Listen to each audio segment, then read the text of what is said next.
ఏంటి క్రీడాకారులు ఇప్పుడు మీరు కూడా ఉన్నారు, మీరు కూడా గ్రామీణ ప్రాంతాల్లోనే ఈ మధ్యకాలంలో ఎక్కువగా ఉంటున్నారు మీరు. మరి ఏంటి మీ ఊర్లో కూడా మట్టిలో మాణిక్యాలు ఏమైనా బయటకు వచ్చినాయా? మీకు చూసారా? ఇందాక చెప్పారు కదా మన చిన్నపరెడ్డి గారు, ఎవరో కానీ చెక్కబెడతా ఆడుకుని ఆయన ఈరోజు తమిళనాడు రంజీ టీంలో ఆడుతున్నాడట. మరి దాని పరిస్థితి ఏంటి? అవును, ఆయన్ని వీళ్ళే సెలెక్ట్ చేసి ట్రైనింగ్ ఇచ్చి మన ఛాంపియన్స్ ట్రోఫీ కూడా వీళ్ళే తెప్పించింది.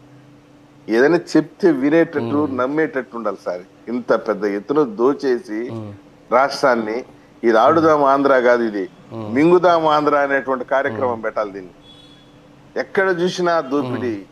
ఈ విధంగా దోచేసి ఇప్పుడు నేను అడుగుతున్నాను, రోజా ఎంత ఉంటే బయటకు వచ్చి పెట్టమనండి, ప్రెస్ మీట్ పెట్టమనండి, లేదా ఒక పని చేద్దాం, ఓపెన్ ఛాలెంజ్. నగిరిలో చేస్తే నగిరిలో చెంగాలమ్మ దేవాలయం దగ్గరికి పోయి నేరుగా ప్రమాణం చేయమనండి రోజా గారిని, నేను నయా పైసా తినలేదు, నా పైన ఆరోపణలు చేస్తున్నారు, నేను ఆడుదాం ఆంధ్ర కార్యక్రమంలో ₹1 తినలేదని. నగిరి చెంగాలమ్మ దేవాలయం ఆమె బాగా ముక్కుతుంది కదా, పడి వంగి ఇట్లా ముక్కుతుంది కదా, పోయి ఆడిపోయి దాని పెట్టమని ప్రమాణం చేయమనండి, నేను ఏ తప్పు చేయలేదు, ₹1 తినలేదనేసి. నేను చెప్పాను కదా, ఇవన్నీ కంటి ముందు కనిపించే సాక్ష్యాలు. రండి గ్రామీణ ప్రాంతంలో చూద్దాం, ఏ సర్వేరాల పైన జగనన్న బొమ్మలు వేసి చేయలేదు లేదు చూద్దాం. ఇంతకు ముందు 100 ఏళ్ల క్రితం కూడా సర్వేరాలు వేశారు, అప్పుడు ముఖ్యమంత్రి పేర్లు బొమ్మలు వేసుకున్నారు సర్వేరాల పైన. ఇప్పుడు ఈయన మారిపోయాడు, ఆ బొమ్మలు అట్లే ఉండాల్సిందేనా? సర్వేరాల పైన బ్యాగులు ఎందుకు సార్? నయా పైసాకు పనికిరాదా బ్యాగులు, బూట్లు? ఎంత కాంట్రాక్టర్లకు మేలు చేకూర్చడానికి నాడు నేడు స్కీమ్ కింద ఏదో పెట్టాము చేశాము, అద్దో మొత్తం స్టార్ హోటల్ లాగా మార్చేసినాం హాస్టల్స్ ని, స్టార్ హోటల్ లాగా మార్చేసినాం స్కూల్స్ ని కదా. ఇప్పుడు కూడా అట్లే ఉన్నాయి పరిస్థితి, అట్లే ఉంది స్కూల్స్ లో పరిస్థితి. ఇంత దుర్భరంగా చేసేసి ఈరోజు అసెంబ్లీలో క్వశ్చన్ వేశారు. నేను ఇంకో కూడా చెప్తున్నాను, చేసినటువంటి ప్రతి ఆరోపణలో నిజం ఉంది, వాస్తవం ఉంది, సాక్ష్యం ఉంది, విచారణ జరుగుతా ఉంది. Face the enquiry. ఇప్పుడు సాంబశివారెడ్డి పోయాడు, ఆయన వెంకటరెడ్డి పోయి వచ్చాడు, చాలా మంది వీళ్ళందరూ కేసులు పోయారు, జైలుకు పోయి వచ్చారు, కొందరు బెయిల్ కోసం తిరుగుతున్నారు. నిన్ననే అనుకుంటా విజయసాయి రెడ్డి కూడా ఇన్విటేషన్ కార్డు వచ్చింది సిబిసిఐడి నుండి, రేపు 12వ తేదీ రమ్మని.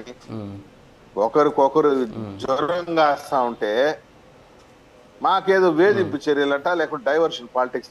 మాకెందుకు డైవర్షన్ పాలిటిక్స్ అవసరం? వైసీపీ చచ్చిన పాము, ఆ పామును ఎన్నిసార్లు కొడతాం మేము? మళ్ళీ కొడతా ఉంటామా? మాకేం పని ఉంటుంది?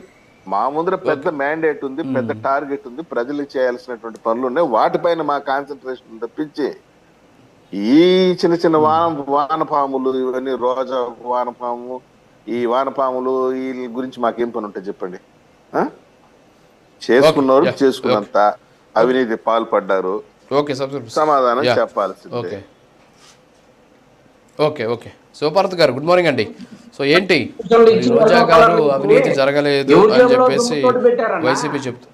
ఎవరి జేబులో సొమ్ముతోటి ఈ టైలరింగ్ మిషన్ కి ఎల్లో కలర్ వేసి, ఆ తెలుగుదేశం బొమ్మలు వేసుకొని, సైకిల్ గుర్తులేసి ఎవరి జేబులో సొమ్మని పెట్టారు? మాట్లాడేదానికి ఒక అర్థం ఉండాలి. ఓ ప్రభుత్వం నిర్ణయం తీసుకొని పనిచేసేటప్పుడు రకరకాల విధానాలు పాటిస్తూ పోతా ఉంటది. ఏదో మీరు సత్యవాదులాగా మీరే అసలు బాత్రూమ్ పోయే డోర్లు కూడా మీరు తెలుగుదేశం రంగులేసి ప్రజలకి గతంలో చేసినటువంటి నీళ్ల ట్యాంకుల దగ్గర నుంచి స్కూళ్ళ దాకా మొత్తం ఎల్లో కలర్లు వేసి చెప్పిన.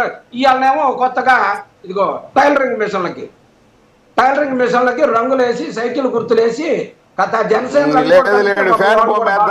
సంతోషపడతారు కదా. ఇదయ్యా మీ భాగవతం.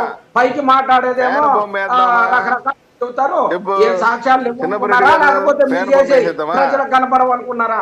ఖచ్చితంగా ప్రతి చెప్పండి, లేకుంటే మీ బొమ్మ రోజా బొమ్మ వేద్దాం చెప్పండి. టైలర్ మిషన్లకి పంపించండి, పిల్లలకి స్కూళ్ళకి బ్యాగులు ఇచ్చినా కానీ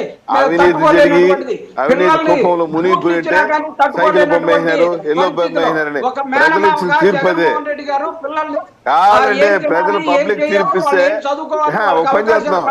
జగన్మోహన్ రెడ్డి ఫోటో చేసినటువంటి అన్ని మర్చిపోయారు. ఫోటోల గురించే కదా ఒక నిమిషం సత్యప్రసాద్ గారు, మాట్లాడండి. చిన్నపరెడ్డి గారు ఒక నిమిషం, చిన్నపరెడ్డి గారు ఒక నిమిషం, మస్తాన్ ఏంది సార్ ఒక నిమిషం, ఒక్క నిమిషం. పిల్లలకి బూట్లు షూలు శివభరత్ గారు రియాక్ట్ అవ్వండి ప్లీజ్. అన్నా చిన్నపరెడ్డి గారు ఒక్క నిమిషం ఆగండి ప్లీజ్. శివభరత్ గారు, రాజు గారు ముందుగా మీకు ప్యానెల్ లో ఉన్న సభ్యులకి ప్రైమ్ లైన్ వీక్షకులకి గుడ్ మార్నింగ్. చిన్నపరెడ్డి గారు ఒక్క నిమిషం. చిన్నపరెడ్డి గారు ఏదో బొమ్మ మీరు చూపిస్తున్నారు, అది